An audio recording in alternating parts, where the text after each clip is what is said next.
morning. Just got back from Dreamforce. Now got a full day planned. Got a podcast this morning with Game Changers. If you could see my office, this is my little podcasting studio. Pretty simple. Got my little background. And then got 2 client meetings and I'm headed to London and Poland. So it's going to be a huge, big day, long day, lots of travel. Here we go. Game Changers Live.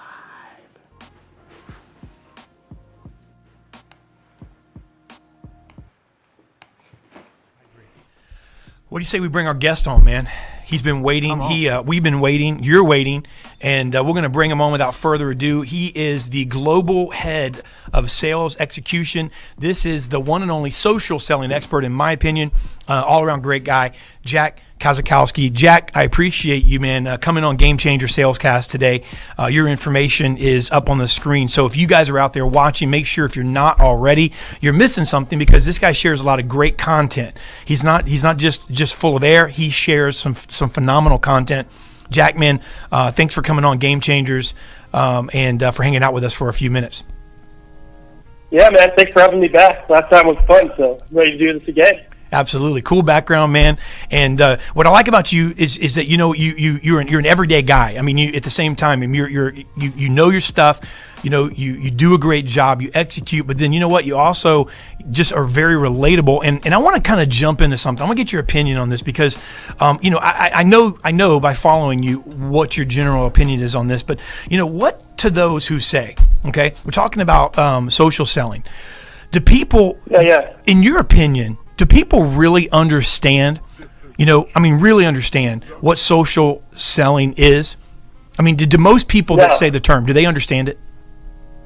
No, especially traditional sales mindsets. I get a lot of sales experts that come after me, but the funny thing is they don't understand social enough to, give an opinion about something, right? Because it's, social selling is very strategic and it's a piece of the sales process, right? Mm-hmm. And so if you don't understand social and you're not social, it can be really, really tough to understand it. And I don't even know if you really can understand it just by reading about it. You really have to get into it to really understand it. And I see that happen a lot with people that are the naysayers, right? Mm-hmm. I challenge them to say, hey, you know what? First go be social and then, give your opinion on social selling, right?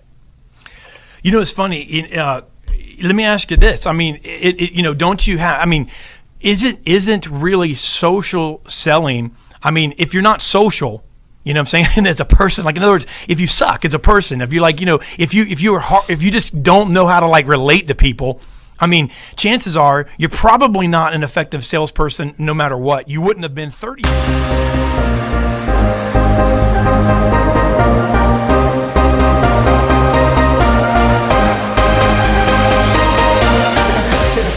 I think this is the intro of the intro, pre-intro, the prologue intro, right? The UK couch. Yeah. So, why we put a camera in the office, right? So, a big reason why we put a camera in the office is that Jack's over from the US, not for long.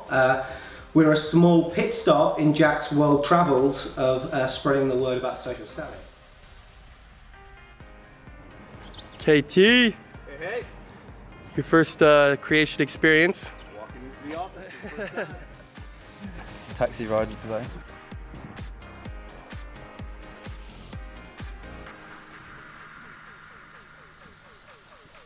Hi mates, where are we headed? Spaghetti house. Onalytica influencer. You didn't even say it right. These are your future. This is your future of creation right here, not that guy.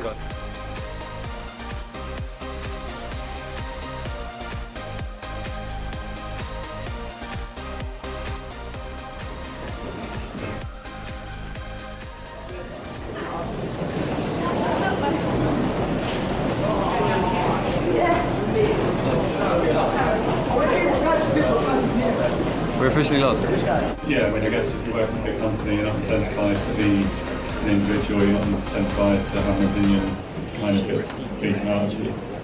Kevin's tweeting during the event. And it's going to be like another tick in the box today.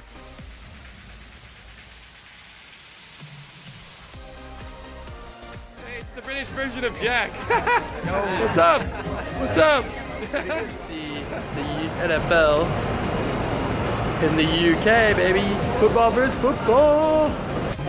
We just went to the Onalytica event. What did you think? What'd you learn, Gareth? It was pretty good. Pretty useful. What'd you learn? What'd you learn at the influencer marketing event for Onalytica? My man Jack, and he was telling me about. No, he's saying that I didn't, but he was telling me about how to make the most of events like tonight and to go and chat to the host. That's what I learned. When you go to events, you gotta straight up be smart about who you connect with, right? So who do we connect with? Joe Fields, Onalytica, that guy. They're making moves with their list, and we gotta get Ollie on the list. Gotta get my boy Gareth on the list. But all right, cool. Let's talk to Kevin. What did you learn at the Onalytica event? There's a couple things that I learned, Jack. Number one, they talked about influence in a way that is kind of antithetical to what I believe is a dated person. But they said it's not really in the measurement, and that got me thinking.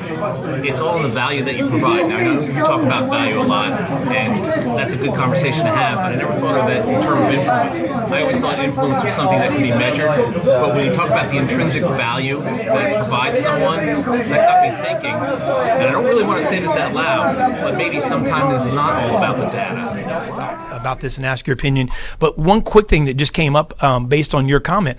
What happens though when this becomes saturated? Because I think it's more about a saturation. If I didn't get 1,000 emails today, then I may not be that way. If I didn't get a ton of phone calls, I may not be that way. So what happens if everyone started to reach out through social media as well? Does that itself become saturated, and virtually I just guard myself all the time, and nobody that doesn't know me anyone who doesn't know me can't get through to me. So, have you thought that far ahead yet? Yeah, oh yeah, absolutely. It's like anything else, right? If we would have asked, 40 years ago that, the phone would be around and we wouldn't be riding around on horses and passing out, grams to people, right? You would have said there was a telephone, we would have said that's crazy. Then the email came, now social. Social's just going to evolve, right? Technology is just going to evolve. Communication channels are just going to evolve. Really, the way that I look at it is, with all these things happening, there's two things that have to happen. One is email and phone still work, and they will always work with one thing: value, a personalized message that after you've done your research and you've got a relevant business. You could solve a relevant business problem, right? Mm-hmm. Now, we know that there's going to be cold callers that in 100 years will still be nailing the phone and closing massive deals, right? Right. We all know that there will be salespeople on email that will be incredible at, doing a 3x3, right? Personalizing a message, professionally, personally, giving you business value, and getting you offline and into the sales process.